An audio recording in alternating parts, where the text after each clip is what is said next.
Proyecto Radio MX con sentido social.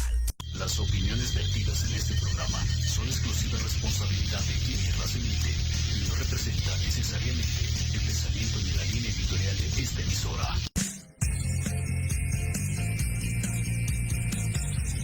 ¿Buscas un médico veterinario que ame a los animales? ¿Que entienda el lenguaje corporal de los seres con voz diferente? ¿Y que interprete gestos y actitudes de dolor?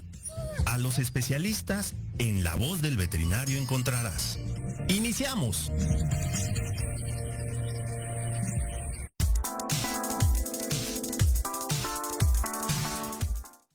Hola, ¿qué tal? ¿Cómo están? Qué gusto saludarlos una vez más.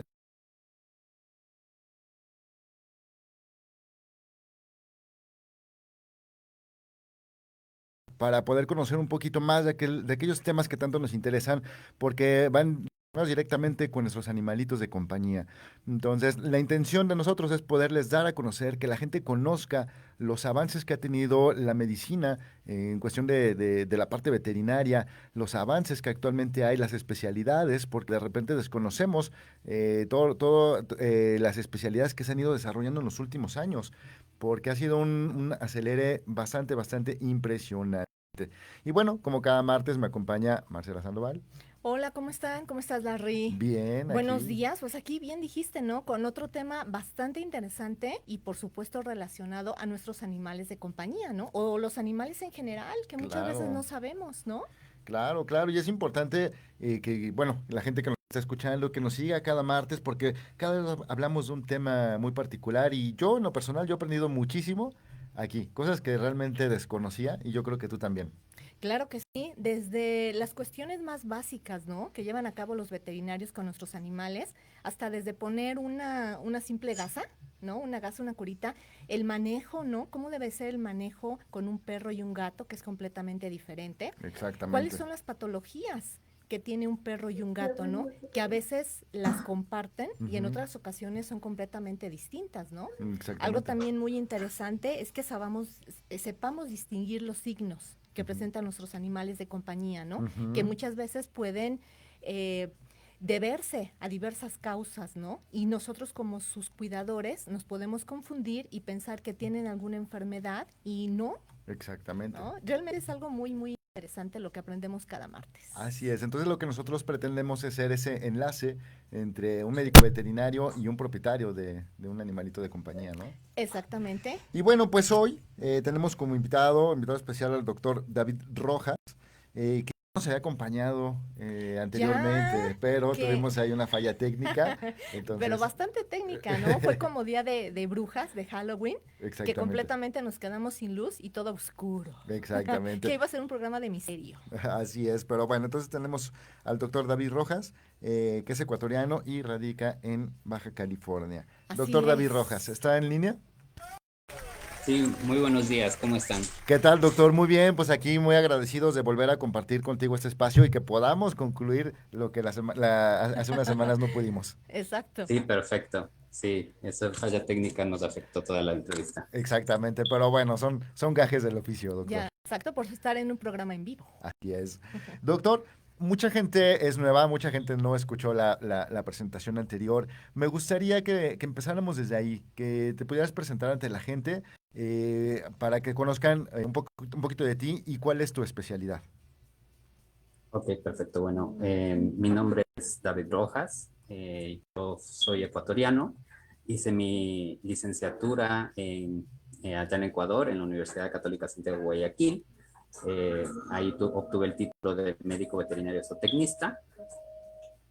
Después de eso, empecé a trabajar en laboratorios veterinarios allá en Ecuador, en la parte técnica, y hace 4 o 5 años más o menos, llegué acá a México, hice mi año de internado y mis 2 años de residencia en patología clínica, en el área de patología clínica, Oh. para obtener mi título de maestría en medicina veterinaria y zootecnia, con profundización en el área de patología clínica. Ujú. Y desde ese entonces, pues me dedico a trabajar ya directamente en mi área como patólogo clínico. Oye, padrísimo. Doctor, me da curiosidad, ¿cómo es la medicina en tu país? ¿Qué avances hay? ¿Qué diferencias tú ves con nuestro país? Pues México sí tiene un poco más de avances que Ecuador. Lamentablemente en mi país sí tenemos todavía muchas desventajas con otros países. La medicina veterinaria se ha estancado un poco, pero poco a poco pues ya ha ido retomando ciertas nuevas áreas, nuevos especialistas que han regresado al país y ahora pues ya hay laboratorios especializados, ya hay especialistas en cada área, hay cardiólogos, hay cirujanos. Entonces, poco a poco pues ha ido emprendiendo esa labor en la medicina veterinaria. Sin embargo, evidentemente comparado con México, México está un poco más desarrollado, ¿no? Y fíjate que, bueno, dentro de la perspectiva que tengo, todavía nos falta mucho, todavía mucho trayecto, pero aquí lo importante es cómo se ha ido permeando, ¿no? Y cómo cada vez tiene más auge esto y cómo cada vez estamos llegando a más animalitos de compañía. Yo recuerdo cuando yo era joven, hace ya algunos ayeres, Uy. yo veía, bueno, siempre me han apasionado los animales. Yo no soy veterinario, pero siempre he estado muy cerca de ellos. Y yo veía programas, sobre todo norteamericanos o europeos, donde ya hacían este tipo de cirugías que apenas en México estamos empezando a Apenas hacer. llegaron. Y estamos Ujú. hablando que yo los veía en los 90. Entonces, creo que a lo mejor vamos lentos, pero la tendencia a futuro es que va a tener definitivamente un auge muy, muy importante, ¿no, doctor? Sí, así es. Bueno, sin embargo, aquí en México ustedes cuentan con profesionales de muy alta calidad. Yo conozco especialistas excelentes, reconocidos a nivel mundial, de hecho, Ajá. y que han hecho también cosas maravillosas, ¿no? Pese a nuestras limitaciones, que muchas de las veces las limitaciones son más de equipamiento, o sea, Ujú. de equipos o de ciertas técnicas que no las tenemos aquí tan desarrolladas, ¿no? Como en otros países primermundistas, por así decirlo, en los cuales, pues, en un hospital tienen dos resonantes magnéticos, un tomógrafo, etcétera. Claro. Sin embargo, pues ya en México ya ha habido esta tendencia a adquirirlos y poco a poco a tener ese tipo de métodos diagnósticos, ¿no? Qué Hay padre. muchos especialistas, la verdad, mexicanos que son reconocidos, como les digo, a nivel mundial, tienen una experiencia muy vasta y el conocimiento pues es muy bueno el que se adquiere aquí en México. Padrísimo. Muy bien. Doctor David, ¿qué es la patología clínica veterinaria? Bueno, como tal, la patología clínica es el estudio de los fluidos corporales, principalmente pues sangre, y de la sangre pues ya sabemos que podemos hacer muchos estudios, ¿no? Como hemogramas, bioquímicas, también analizamos urianálisis, la orina, perdón, para realizar urianálisis. También podemos observar las efusiones corporales, tanto sean abdominales, torácicas, líquidos que normalmente se encuentran en ciertos compartimentos, como el del sistema nervioso central, hablando de líquido cefalorraquídeo, en articulaciones, por ejemplo, líquido sinovial. Y con el estudio de estos líquidos, el estudio químico, morfológico de las células, podemos llegar a un diagnóstico. O al menos, si no es un diagnóstico definitivo, por lo menos descartar ciertos diagnósticos que tienen los clínicos al principio en su examen físico general y poder ir enfocando hacia un diagnóstico definitivo y poder decirles, bueno, o sea, tal vez no tenemos un diagnóstico definitivo, pero vete por este lado, haz otras pruebas, hagamos otras pruebas complementarias, a ver si es que por ahí es el asunto, ¿no? Entonces, de eso se trata la patología clínica, es como siempre hago esta analogía, es como ir viendo las migas que se deja en el sendero la enfermedad y a través de estos hallazgos que vamos viendo poder llegar a un diagnóstico definitivo. Entonces, eh, somos la mano derecha, por así decirlo, del clínico para poder llegar a un diagnóstico definitivo. Doctor, y con este tipo de análisis de líquidos que nos comenta, ¿podemos diagnosticar cualquier tipo de enfermedad? O sea, realmente la mayor parte de las patologías que se presentan en los animales o tiene ciertas restricciones los análisis. ¿Habrá alguna enfermedad que no se pudiera detectar o que sea más difícil de hacerlo?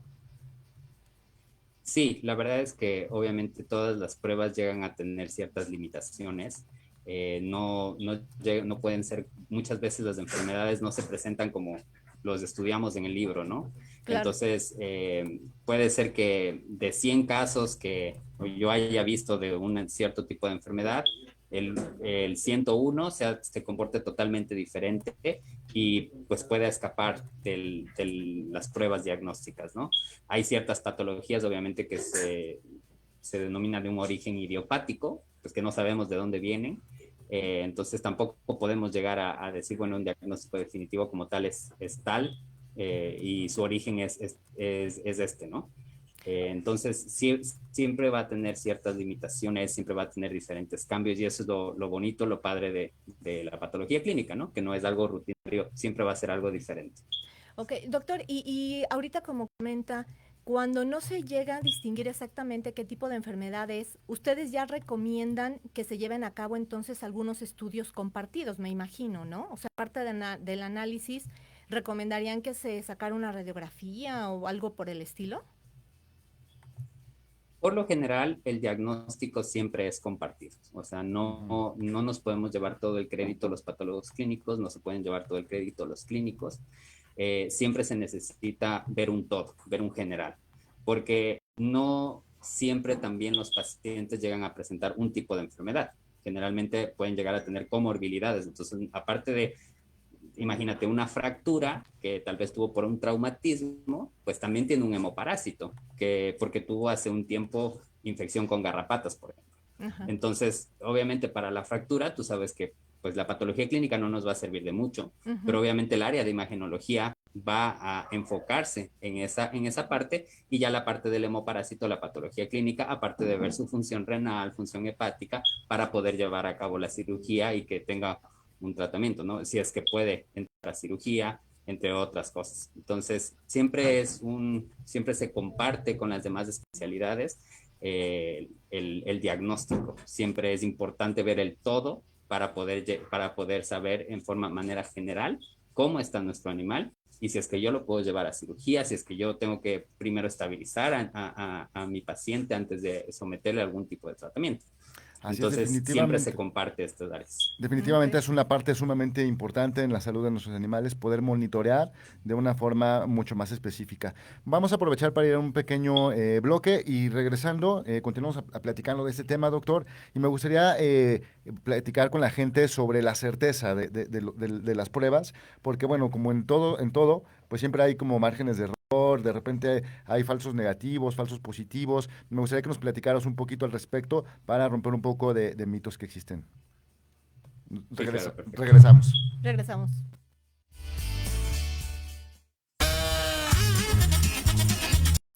Oye, ¿a dónde vas? ¿Quién, yo? Vamos a un corte rapidísimo y regresamos. Se va a poner interesante. Quédate en casa y escucha la programación de Proyecto Radio MX con sentido social. La chulada. La manera de enseñar y aprender ha cambiado y en Academia Manabuta Mení por un aprendizaje integral nos queda claro. Te ofrecemos cursos de actualización, clases de idiomas, capacitación y nivelación académica para alumnos y docentes, empleando la metodología Hayasaka, con técnicas digitales actuales, ejercicio físico y mental, musicoterapia, control de sueño y marionetas. Búscanos en redes sociales como @Academia Manabuta Mení o al 55 30 17 57 76. ¿Aún no terminas la prepa por falta de tiempo? En Eleva Educación te preparamos en solo 12 semanas para que obtengas tu certificado. Rápido, con validez oficial y una garantía por escrito de satisfacción total. Si no pasas tu examen, somos los únicos que te devuelven el 100% de tu dinero. No tenemos reprobados hasta el momento. Si tienes 18 años o más, esta es tu oportunidad. Eleva tus posibilidades. Ven, inscríbete y forma parte de Eleva.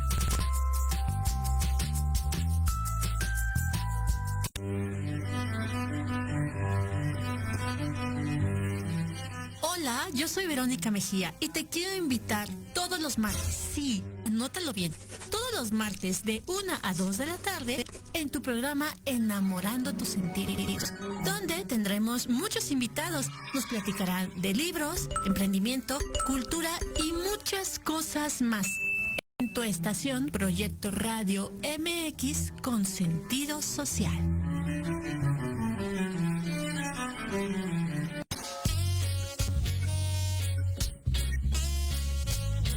Soy el Dr. Halgan Eshananda y te invito a escucharme todos los martes a las 16 horas en Conciencia Espiritual. Un programa divertido para compartir el mundo de la espiritualidad y la salud integral sin tabúes y sin fantasías. Por supuesto, aquí en Proyecto Radio MX y todas nuestras plataformas digitales.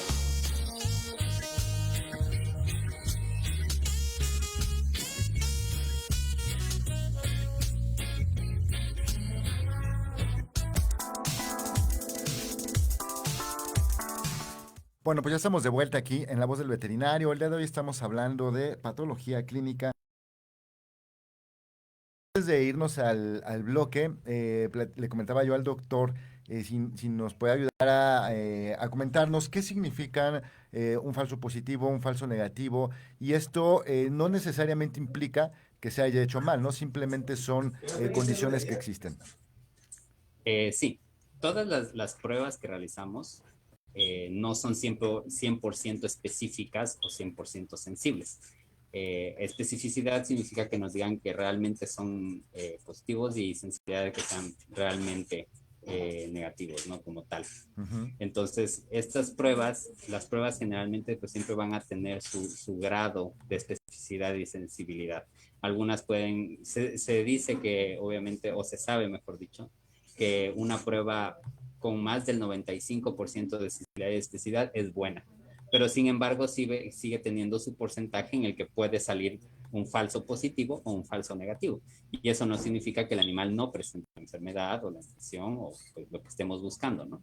Entonces, pese al resultado de laboratorio, pese a las pruebas complementarias, si la clínica dictamina y se ve que sigue teniendo los mismos signos y son compatibles con la enfermedad, en algunas ocasiones, de hecho, se tiene que dar el tratamiento y ver la respuesta al tratamiento. Entonces, no es lo ideal, pero en algunas enfermedades, pues, es necesario hacerlo para ver si es que pues, el animal mejora, significa que tuvo esa enfermedad, pese a que los resultados hayan salido negativos. Perfecto. Doctor, y en estos casos, ¿cuánto tiempo tendríamos que esperar? O sea, exactamente cuando termine entonces el tratamiento, inmediatamente ya vemos la respuesta del paciente y entonces a partir de eso ya tendríamos que realizarle nuevamente las pruebas, ¿así sería? Pues depende del tipo de enfermedad que se esté buscando, ¿no? Que se esté tratando de diagnosticar. No es lo mismo una enfermedad infecciosa que una enfermedad metabólica. Por ejemplo, te pongo un ejemplo. Un cachorro de un mes que tenga una diarrea mucurolenta o sanguinolenta, sin vacunas, que haya sido abandonado, pues lo primero que piensas clínicamente es que este paciente pues presenta parvovirus, ¿no? Es uno de tus diagnósticos diferenciales. Entonces se puede hacer la prueba, las pruebas rápidas de ELISA, y si te sale negativo, no significa que el animal no tenga parvovirus, sino que tal vez no está en el momento en el que se han identificado los anticuerpos como tal, que es lo que el antígeno como tal en esa prueba no se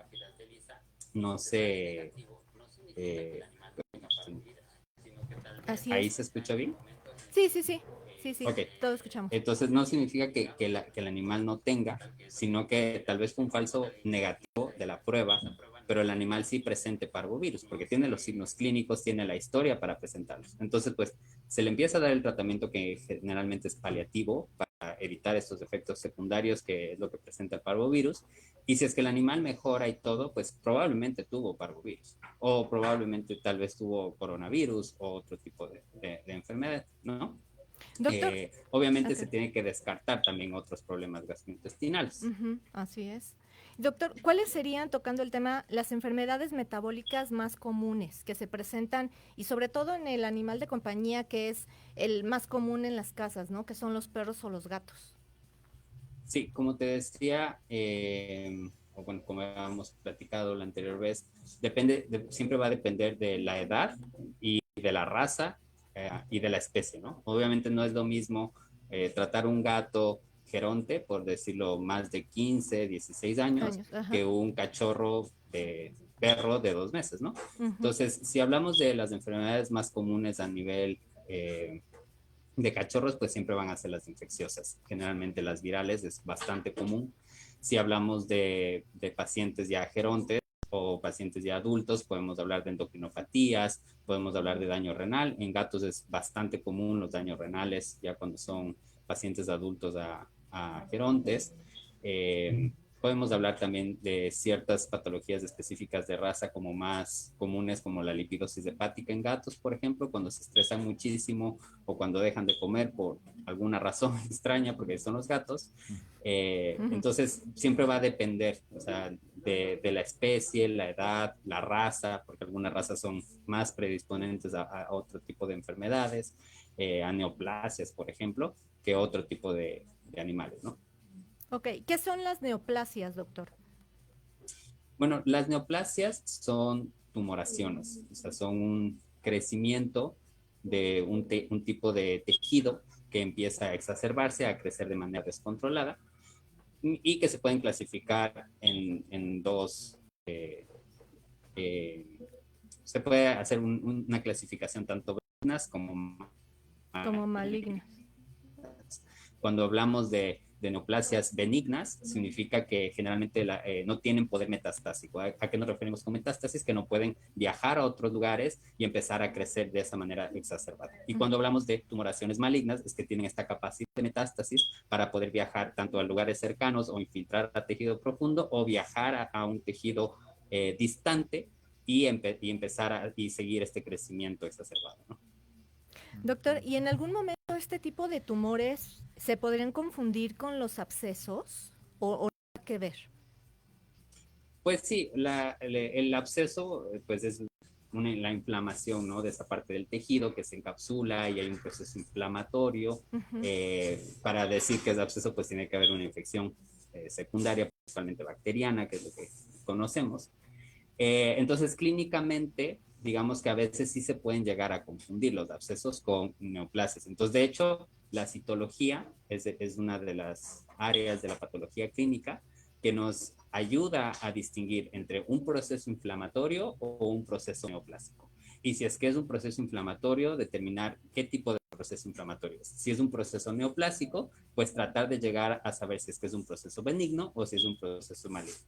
Entonces, esta área de la patología clínica también nos ayuda muchísimo a distinguir sobre todo esta parte, si es que es inflamatorio o si es que es neoplásico, para que el clínico pueda tomar la decisión, bueno, le doy un tratamiento antiinflamatorio, le doy un tratamiento con antibioterapia, o pues si realmente tengo que hacer una escisión, una biopsia, para ya enviar a un estudio histopatológico y tener una clasificación y un diagnóstico definitivo de ese tipo de neoplasia. Por eso la importancia de tener un historial clínico completo, ¿no? En apoyo del médico. Con la ayuda, ¿no? Del patólogo clínico, con el veterinario de confianza, ¿no? Que todos trabajan en equipo y precisamente tener ese historial para conocer si nuestro animal es de cierta raza, como comenta el doctor, ¿no? O es una raza única que son los criollos.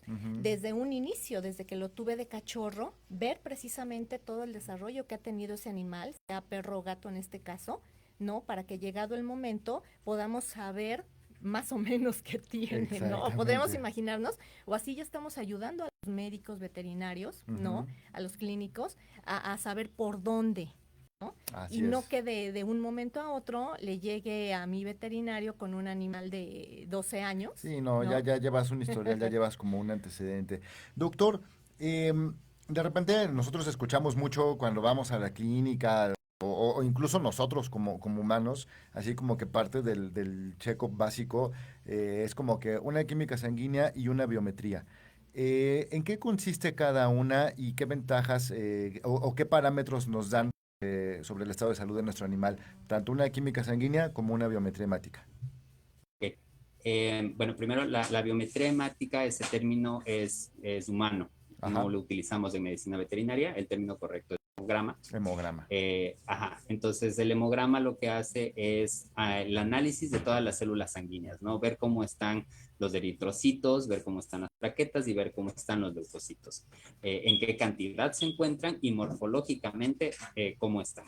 Entonces a través de este análisis podemos saber si un paciente se encuentra anémico o si es que está deshidratado, que lo que veríamos desde hemoconcentración.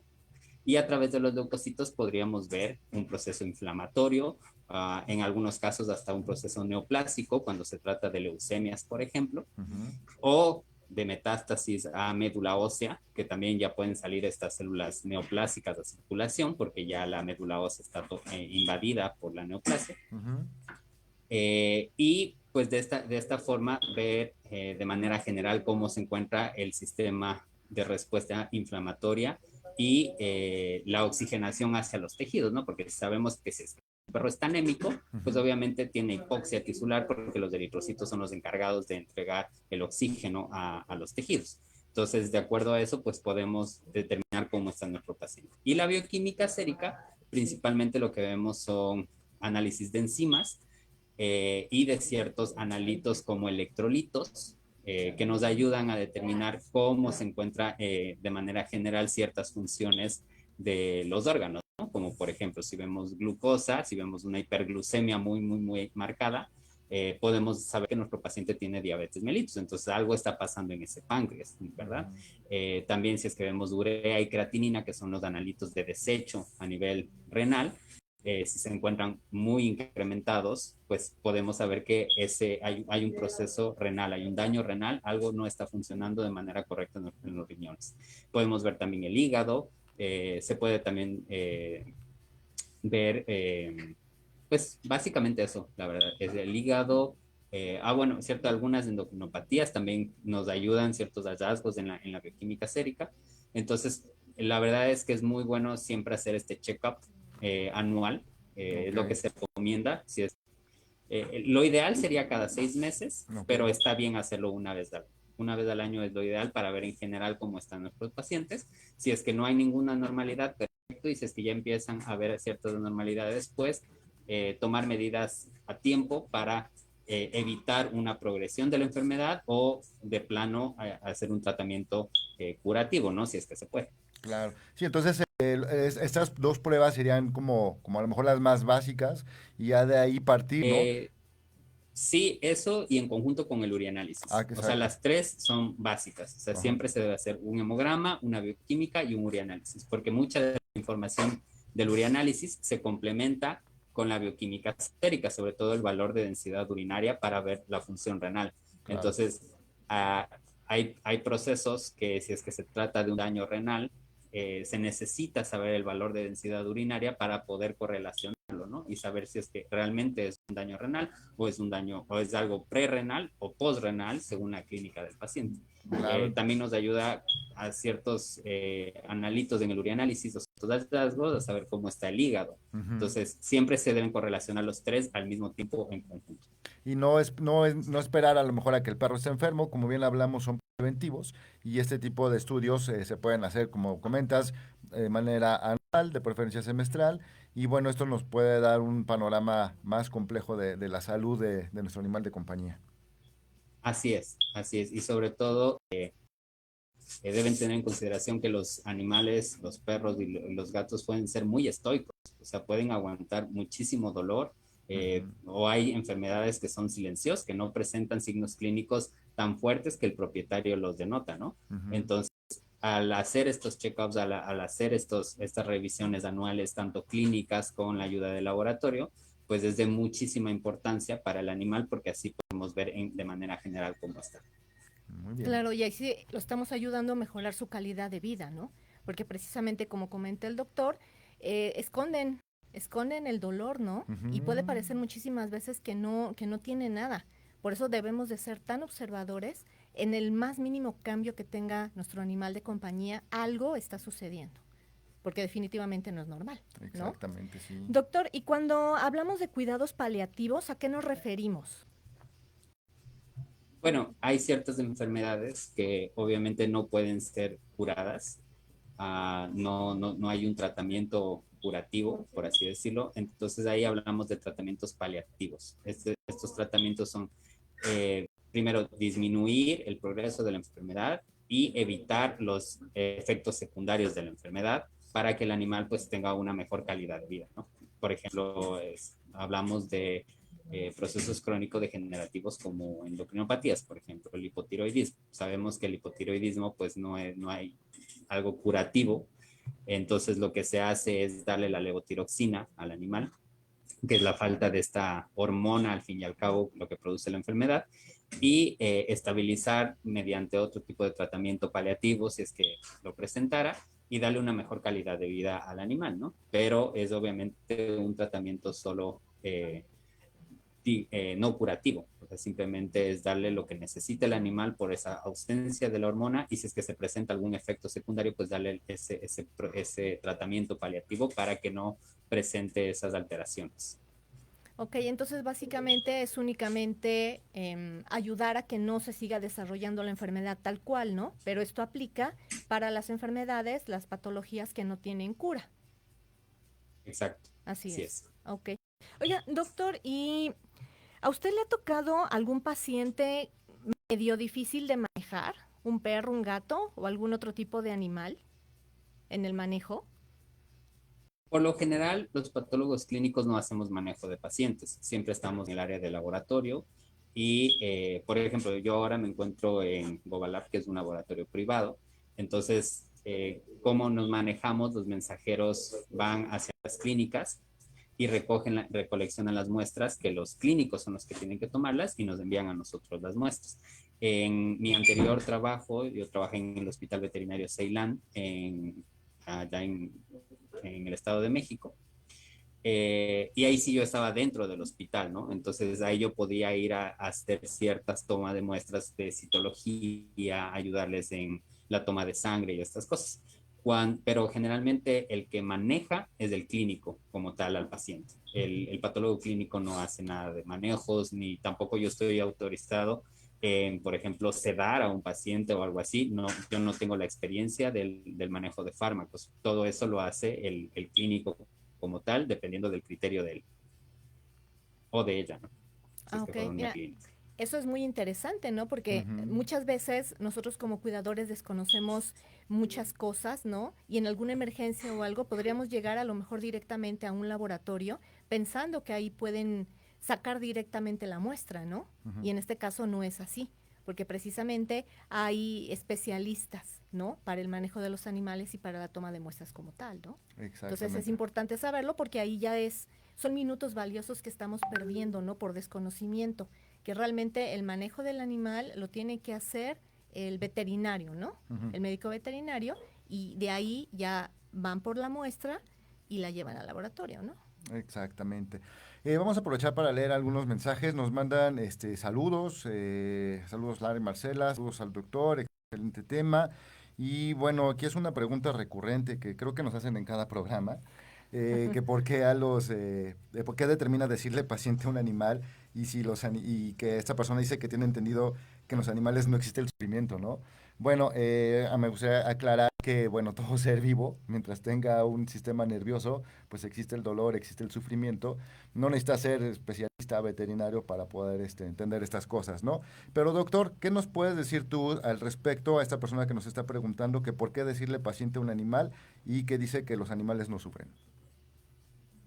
Pues bueno, como tú mismo decías, ¿no? O sea, todo animal que tenga un sistema nervioso desarrollado, pues va a poder presentar dolor, estrés, sufrimiento. Entonces, obviamente se lo denomina paciente, se lo denomina, es un caso clínico que se tiene que abordar, ¿no? Y tratar de eliminar esa causa de dolor o de estrés, porque muchas veces no solo es sufrimiento físico, sino también el estrés puede llegar a causar una anomalía muy fuerte en el animal, ¿no?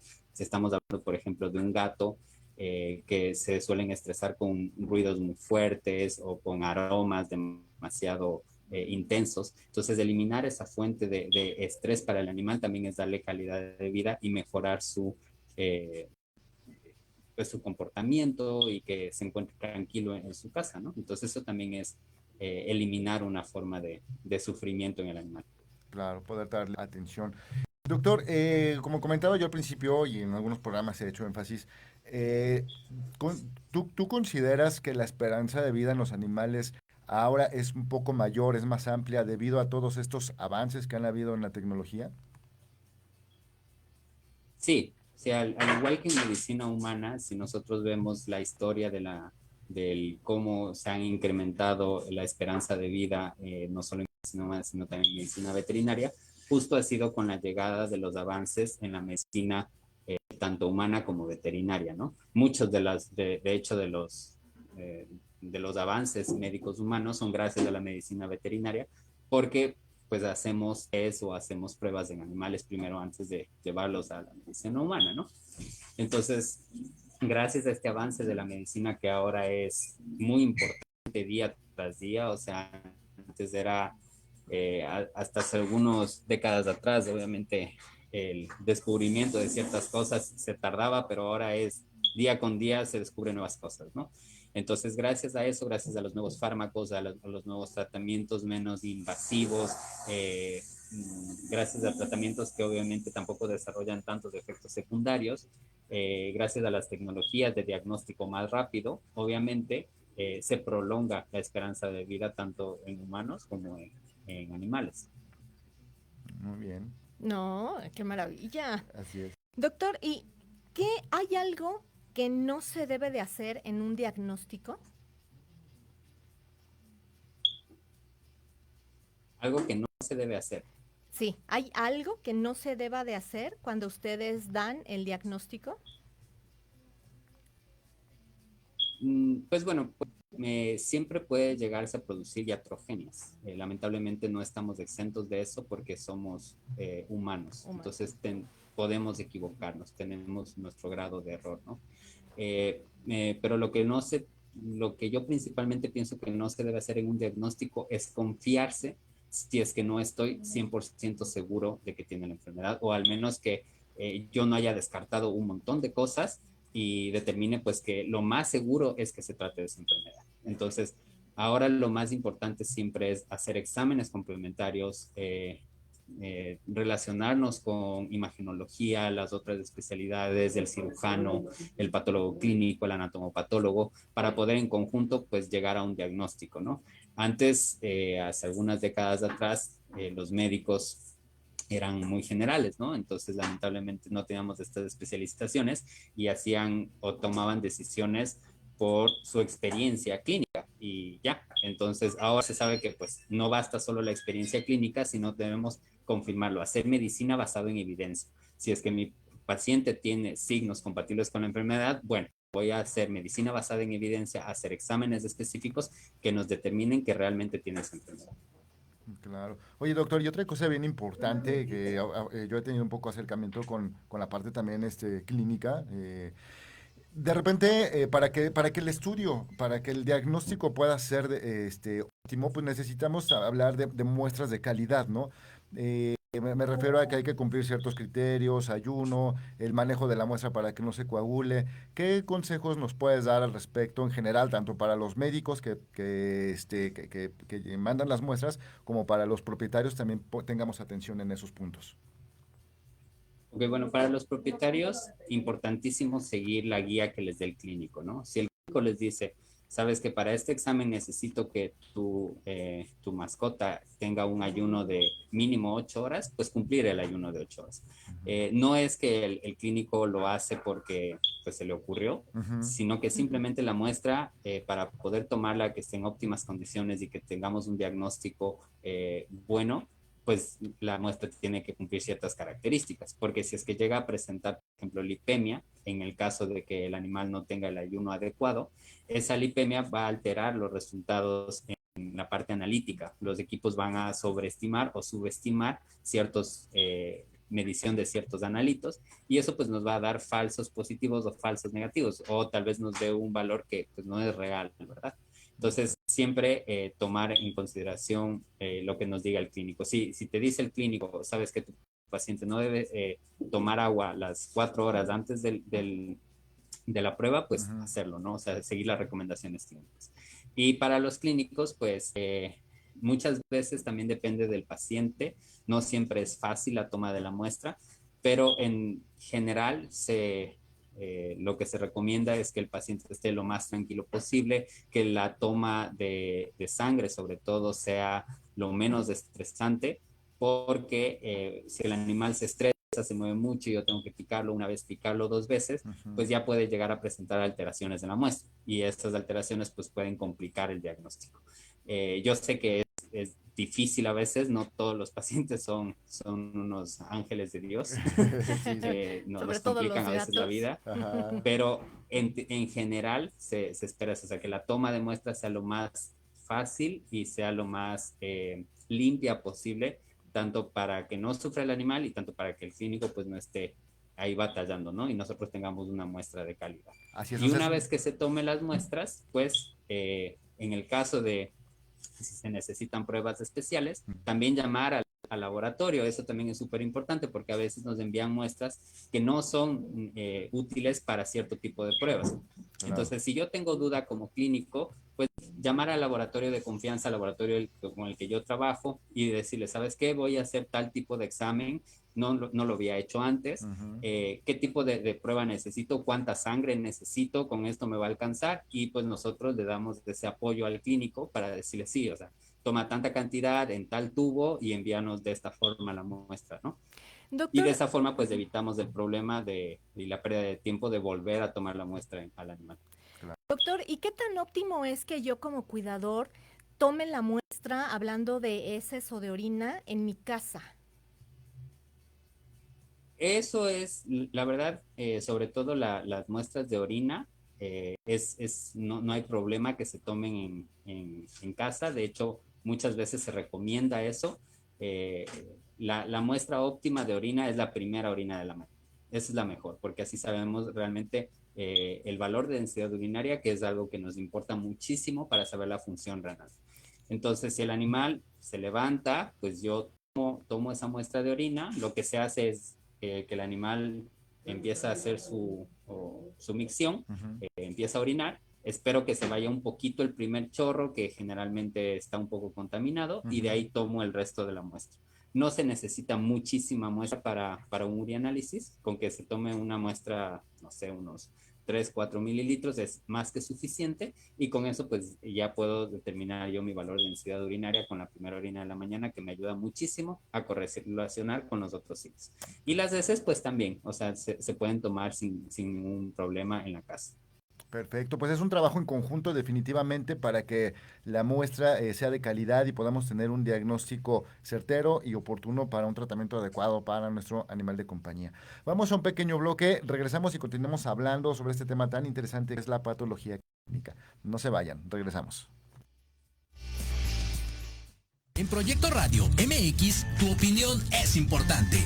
Envíanos un mensaje de voz vía WhatsApp al 55 64 18 82 80 con tu nombre y lugar de donde nos escuchas. Recuerda, 55 64 18 82 80. Ahora te toca hablar a ti. En Podología Santa María la Ribera tenemos el tratamiento adecuado para extracción de uñas, grosor excesivo, molestia por callo, mal olor o pie de atleta. Contamos con experiencia en pie diabético.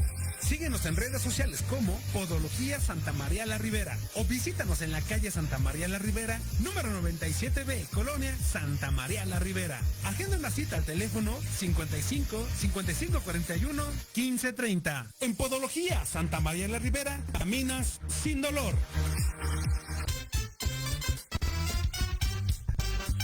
¿Estás en tu casa muriendo de aburrimiento? ¿Ya hiciste tu tarea y no tienes nada que hacer? Ponle diversión a tu día con los Pequeños Genios. Curiosidades, juegos, datos interesantes y mucha diversión. ¡Hurra! Todos los martes a las 5 de la tarde por Proyecto Radio MX.com con sentido social. Horizonte es un universo de posibilidades para ti. Acompáñanos todos los martes de 6 a 7 de la noche en Proyecto Radio MX con sentido social para descubrir, aprender y tomar acción en cada esfera de tu vida. En cada esfera de tu vida.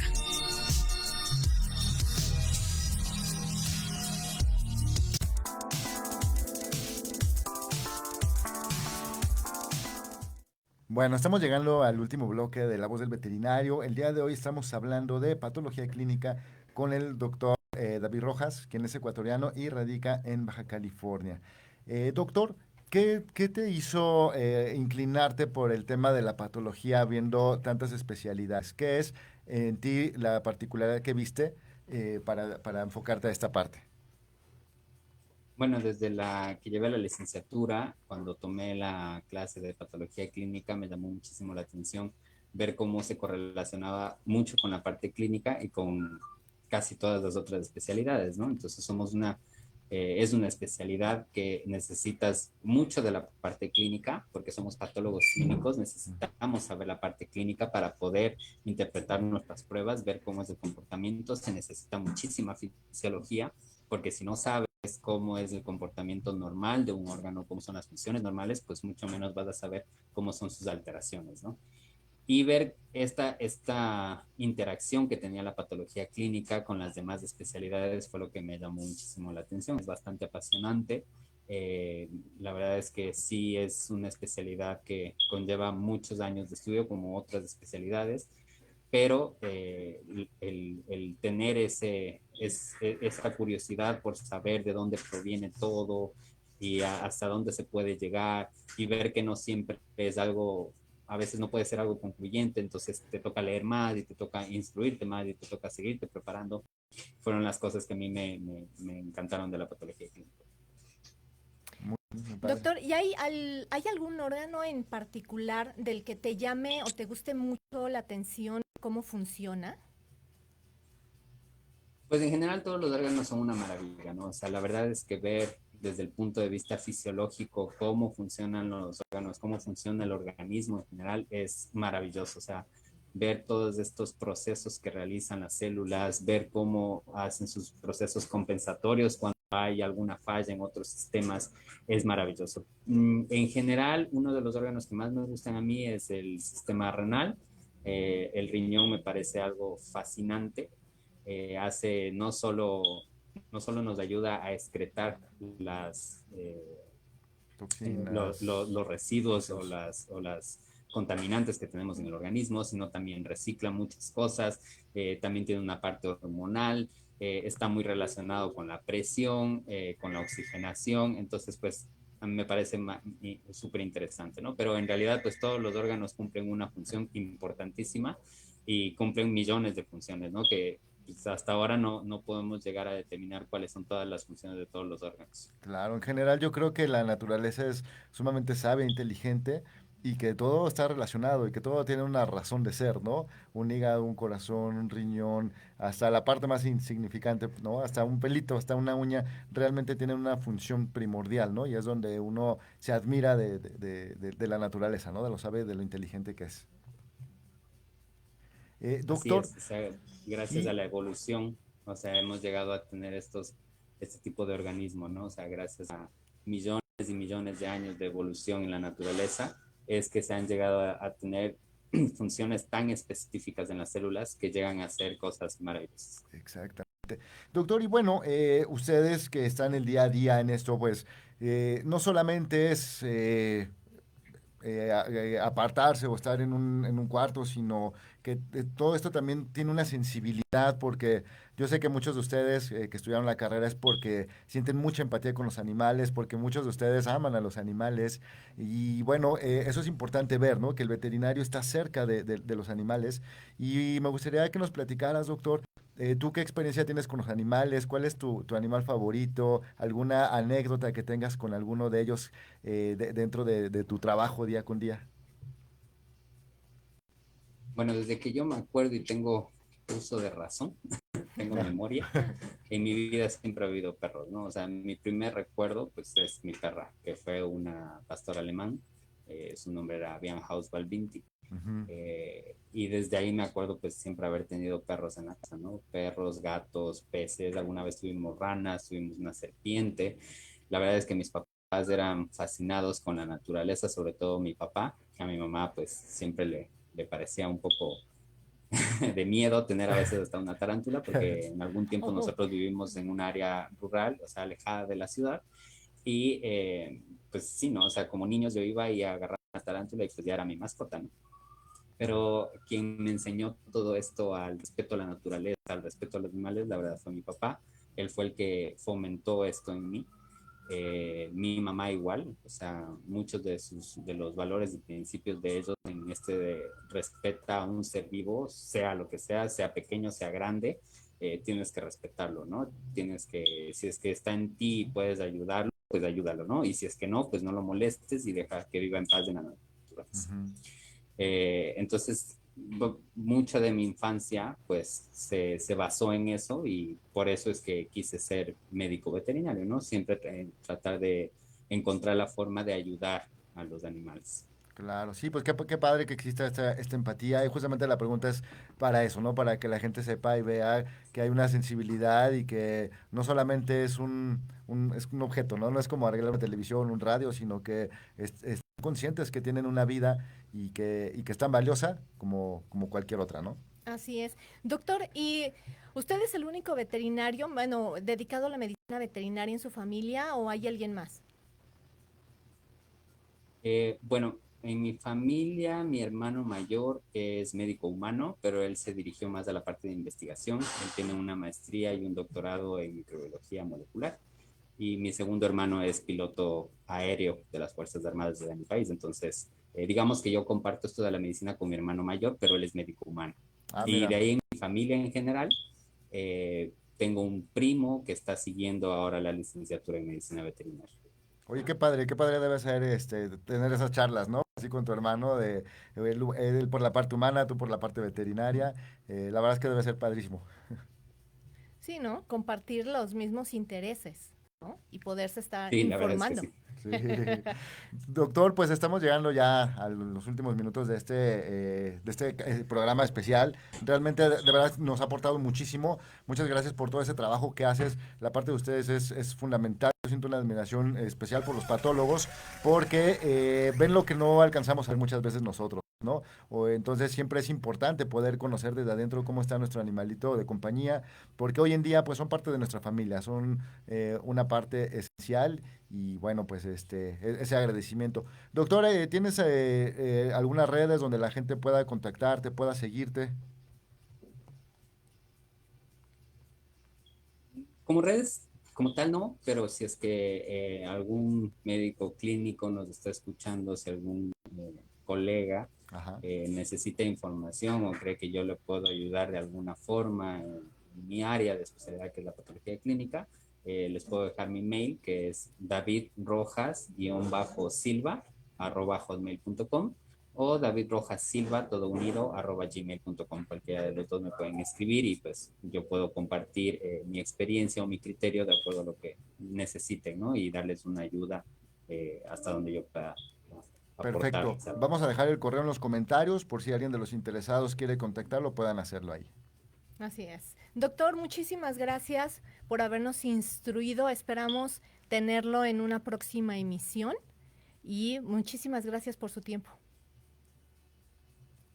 No, muchísimas gracias a ustedes por la invitación. Fue un placer haber hecho esta entrevista y claro, cuando ustedes me digan, encantado. Perfecto, doctor. Muchísimas gracias. Bueno, pues esto fue En la Voz del Veterinario. Nos escuchamos el próximo martes en punto de las 11 de la mañana, donde estaremos hablando de grandes temas de interés. Si ustedes están interesados en algún tema en particular, pueden escribirnos a contacto@respecan.com y nosotros con mucho gusto podemos trabajar algún tema. Si tú eres médico veterinario y te gustaría también participar y ser parte de La Voz del Veterinario, también puedes contactarnos ahí para poder tener una charla. Así es. Pues muchísimas gracias, Larry. Otro tema interesante. Así es, Marcela. Nos vemos el próximo miércoles. Martes. Ya me estoy cambiando la fecha. Martes. Bueno. Martes, 11 de la mañana. Que tengan excelente tarde. Hasta pronto. Hasta pronto. Quédate en casa. Quédate en casa. Si no es indispensable que salgas, quédate en casa.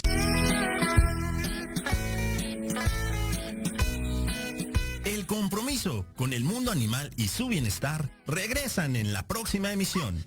Esto fue En la Voz del Veterinario.